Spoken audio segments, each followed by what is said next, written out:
What is going on, everyone? It's Luca Rosano here, back with another video. My bad for going MIA, but I've been dealing with a cold, so if I sound a little different to you, you know why. In today's video, I wanted to talk about the Toronto Raptors and their recent hot play, which has them moving on up in the Eastern Conference standings. Before we dive right into it, please do me a solid favor, drop a like on the video. It helps the algorithm a ton. Please subscribe to the channel for more Raptors and NBA content, plus ring the bell for more. And as always, leave your comments down below. I will pick one commenter to be featured in my next upload. So after you watch the video, leave a comment and I will pick one to highlight in my next video. Okay, so the Toronto Raptors, they have been on a great streak here. They have won 10 of 12 games. They have won 4 games in a row, and they currently sit 2 games cleared of the Cavaliers for 6th in the East. They are tied with the Bulls for 5th. The Bulls do have a tiebreaker on the Raptors, but with 6 games left, the Raptors are very much in control of finishing no worse than 6th, which is very important because that would ensure that the Raptors get a full playoff series. And for one of the very few times this season, the Raptors have their entire rotation healthy, and that was on full display in a game against the Timberwolves. The Raptors were led by Pascal Siakam, who followed up his season-high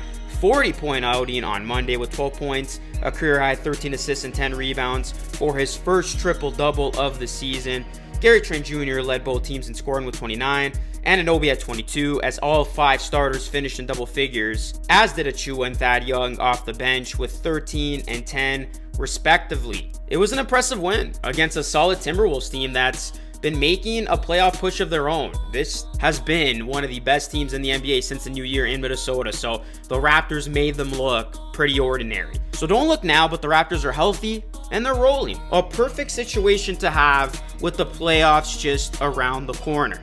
And this is why teams should fear the Raptors. Now, we're going to look at some teams the Raptors could potentially square off against in the playoffs and see how they match up. But before we continue on, I quickly want to mention that today's video sponsor is Manscaped. And our friends at Manscaped present the all-new Ultra Premium Collection. This all-in-one hygiene, skin, and hair bundle is designed to upgrade the everyday man shower routine from head to toe.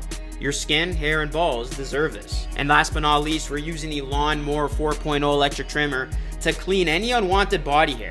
The Lawnmower 4.0 is waterproof, so you better believe it's a major key to your new shower routine. This new bundle will change your life, and I want all of you out there to live your best lives. So get 20% off plus free shipping with my promo code LUCA3 at manscaped.com. Okay, we are going to get into some potential playoff matchups for the Toronto Raptors. And the first team, the number 1 seeded Miami Heat, who, by the way, the Raptors will be seeing on Sunday. And Kyle Lowry's return to Toronto. You definitely don't want to miss that game. This would be a crazy playoff matchup if the Raptors went up against Kyle Lowry in round 1. In 3 games between the Heat and the Raptors have taken 2, including a triple overtime thriller, which proves to be one of the best games all season. And that was a game that saw all 5 starters log more than 50 minutes for the Raptors. That was a game that Miami utilized their bench, and the Raptors relied heavily on their starters, which tells you the depth of these two teams. Miami's bench ranks first in points on a nightly basis, while Toronto was dead last in that category. In the playoffs, however, teams usually call upon their starters to play heavier minutes. Toronto starters are 3rd in the league when it comes to scoring, while Miami starters are 26th. So while Miami may be able to outlast Toronto with their depth, the Raptors starters are used to playing heavy minutes, which could be to their advantage. I mean, Fred VanVleet and Siakam in particular rank 1st and 2nd in minutes per game this season. Miami's top minute logger is Lowry, who's 40th with 34 minutes a night. So the Raptors will bring it to Miami with a persistent attack with its main starters, who are used to playing heavy minutes when it matters the most. The next team the Raptors could see in the first round of the playoffs, the Milwaukee Bucks. And you look at the Raptors, they have swept the regular season series versus the Bucks. Mike Budenholzer, he's a good coach. Over his 9 years of coaching, has a stellar 7-12 and 4-22 record. Yet in the 32 times he's faced the Raptors, he has won just 12 of those contests. In the playoffs, that number increases to 14, but that's accounting for 38 games. The number 1 priority for Toronto when playing Milwaukee is to neutralize Giannis Antetokounmpo. The Raptors have done that better than any other team, as Nurse devised a game plan that was on full display in the 2019 playoffs with Serge Ibaka and Marc Gasol. Toronto's roster is made up of players who are 6'9", and have great wingspans to cause havoc inside. The Raptors would definitely be prepared with the perfect game plan to slow down Giannis and the Bucks. The next series the Raptors could see in the first round is a series against the Boston Celtics. And this is a series I personally would not want to see. The Celtics are really, really good people. They can generate offense in any way they want, and their defense has been one of the best in the NBA.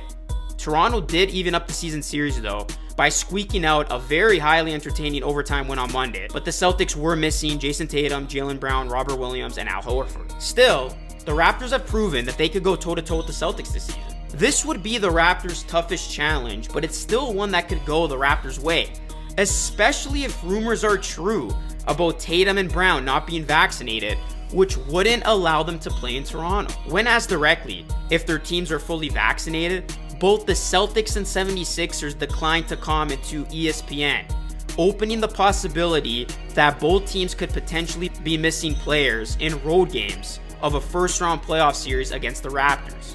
That would be huge if the Celtics wouldn't have Tatum or Brown in road playoff games versus the Raptors. And now another team that could miss some key players in Toronto due to a vaccination status, the Philadelphia 76ers.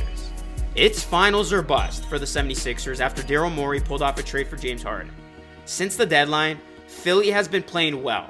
The team has won 14 of their last 21 games, but again, they have shown their vulnerabilities. This is a team that's lost some questionable games down the stretch, and the Raptors did already beat this version of Philly without Van Vliet and Anunoby on the road. The Raptors are one of the best teams in the league at neutralizing stars, and if they figure out to slow down Embiid and Harden over the course of a 7-game series, then Philly's other guys have to step up. And if they don't, it could be another short, disappointing postseason for the 76ers. And the last team I want to mention here are the Chicago Bulls. Yes, the Bulls are 3-1 versus the Raptors this season, but the Bulls will be entering the postseason 0-16 versus the top 3 teams in both conferences. Now, I know the Raptors aren't a top 3 team just yet, but they have played like one.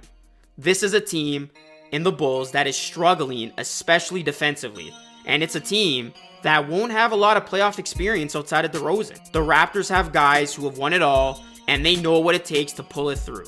The Raptors' experience alone would give them the edge in this matchup over a very vulnerable Bulls team. So going through the top teams of the East, and there's no clear scare to the Raptors. Rather, I see teams that should be afraid of playing the Raptors in the first round. This is a Raptors team that can make some noise come playoff time, and we'll wait and see just how far they can go.